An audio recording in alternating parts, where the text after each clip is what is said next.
কিন্তু আমরা যেটুকু জানি মহিউদ্দিনের গুলিটা পিছন থেকে লেগেছিল, এটা কোনো ষড়যন্ত্র নয় তো? পরিকল্পিতভাবে পিছন থেকে নিজেদের লোককে খুন করে তৃণমূল কংগ্রেসের ঘাড়ে চাপানো এই ধরনের চক্রান্ত নয় তো? আজকের এই প্রশ্নটা কিন্তু এই জয়পুর মাঠে আমি করে যেতে চাই। আমি যারা আইএসএফ এর যারা এখানকার নেতা আছেন, একজন জেলা পরিষদের সদস্য আছেন, আমি তাদেরকে বলি, সেদিন খুন হয়েছিল তিনজন, দুজন ছিল তৃণমূল কংগ্রেসের কর্মী। ভুলে যাবেন না রাজু নস্করকে যেভাবে খুন করা হয়েছিল।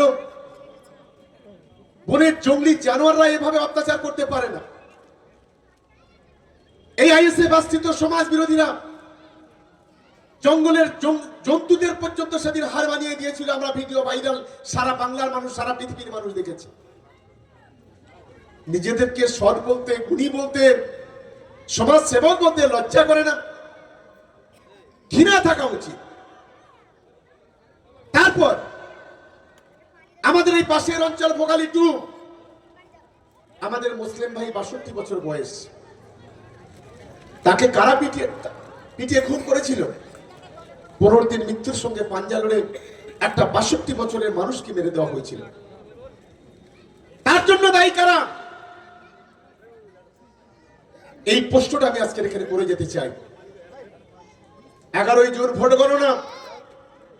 সেই ভোট গণনার দিনে এই পাশের কাঠালিয়া স্কুল, সেদিন যখন ভোট গণনা হচ্ছিল, আমি চোখে আঙুল দিয়ে দেখিয়ে দিতে চাই এখানকার আইএসএফরা, যে সমস্ত সমাজ বিরোধীরা সেদিন লাঠি নিয়ে, গুলি নিয়ে, বন্দুক নিয়ে, বোমা নিয়ে সেদিন কাঠালিয়া স্কুল ঘিরে ফেলেছিলেন। কেন?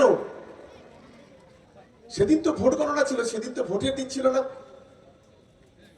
সারা ভাঙড় অপেক্ষায় ছিল, কারা ভোটে জিতবে, কারা ভোটে জিতবে, এই অপেক্ষায় সেদিন আমরা অপেক্ষা করছিলাম।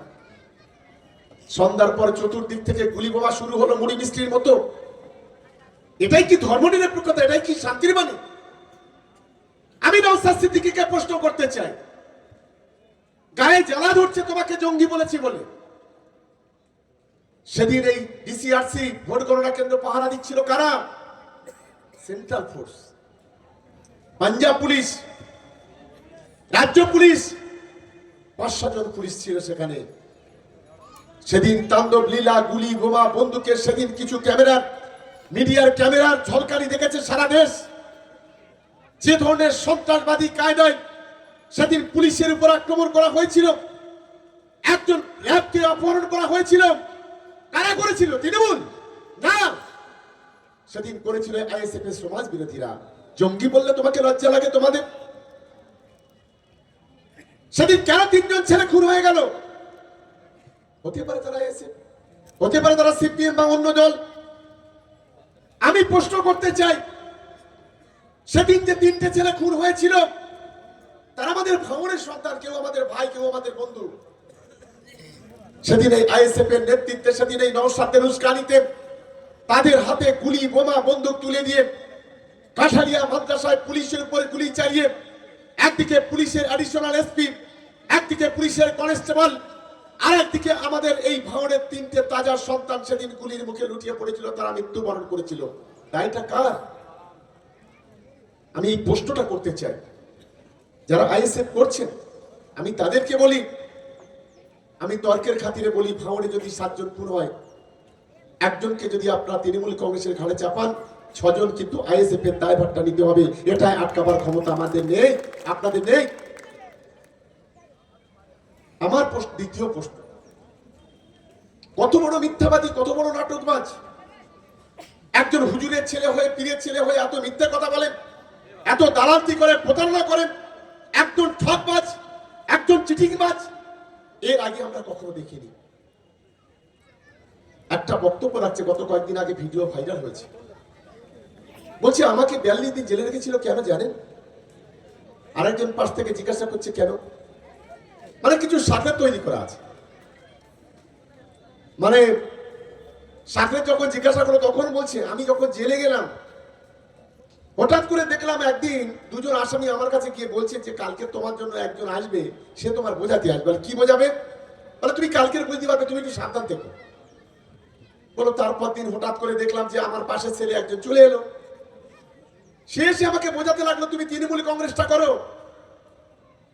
আরে আসামি সমাজ বিরোধীর সঙ্গে সমাজ বিরোধী যোগাযোগ করবে, খুনির সঙ্গে খুনির যোগাযোগ করবে, তারা সেখানে ওনাকে বোঝাতে যাবে। আর কেন এত যারা পড়লো তৃণমূল কংগ্রেসে? যে 294টা বিধানসভার মধ্যে 230টা তৃণমূল কংগ্রেস, পশ্চিম বাংলায় ক্ষমতায় মমতা বন্দ্যোপাধ্যায়, বাংলার উন্নয়ন করছে মমতা বন্দ্যোপাধ্যায়, বাংলার শান্তি বেড়াচ্ছে মমতা বন্দ্যোপাধ্যায়। আর 4 পয়সার একটা চানাচুর যার কোনো মূল্য নেই, তাকে আমাদের দলের জন্য একজন আসামিকে পাঠাতে হবে তাকে বোঝানোর জন্য। আমি নওশাদ সিদ্দিকীকে বলি, কত বোকা বানাবেন ভাঙড়ের মানুষকে, কত নাটক করবেন? বলছি আমি 3-4টে মন্ত্রী হয়ে যেতাম, তার পায়ে ধরে, মমতা বন্দ্যোপাধ্যায়ের পায়ে ধরে, নওশাদ বন্দ্যোপাধ্যায়ের পায়ে ধরে। আপনি তো এক গাছ আর সারা বাংলায় 294টার মধ্যে। এইসব মিথ্যা কথা বলতে আপনার লজ্জা করে না? বড় গর্জন দিয়েছিলেন, ওরে বাবা, লোকসভা নির্বাচনে 6 মাস আগে থেকে বললো আমার বুকের পাটা আছে, আমি ডায়মন্ড হারবারে ভোটে দাঁড়াবো।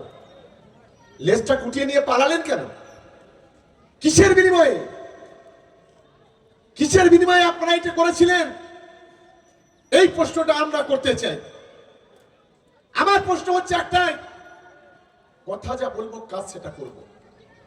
মিথ্যা কথা বলে মানুষকে বোকা বানিয়ে মানুষকে বিপদে পরিচালিত করে, মানুষকে বিপদে পরিচালনা করা এটা কখনো কোনো মানুষের, ভালো মানুষের কাজ নয়। আমি ভাঙড়ে যারা আইএসএফ তাদের বলি, আপনার হুজুর তো বলেছিল 2021 সালে, বলেছিল গোটা ভাঙড় জুড়ে রাস্তা তৈরি করব, পানীয় জল তৈরি করব, বিদ্যুতের ব্যবস্থা করব, মেডিকেল কলেজ তৈরি করে দেব, ছেলে মেয়েদের হাতে খাতা পেন্সিল তুলে দেব, 100 অ্যাম্বুলেন্স চলবে, বেকার ছেলে মেয়েদের কাজের ব্যবস্থা হবে। কোথায় গেল আপনার উন্নয়ন? গত 4 বছর ধরে শুধু ভাঙড়ের মানুষকে আপনি বোকা বানিয়েছেন। আমি একজন সংখ্যালঘু পরিবারের সদস্য, আমার লজ্জা হয় যখন এই নওশাদ সিদ্দিকীরা গিয়ে শুভেন্দু অধিকারীর মতো একজন সাম্প্রদায়িকতার সবচাইতে বড় দালাল, তার সঙ্গে যখন বিধানসভায় কোলাকুলি করে।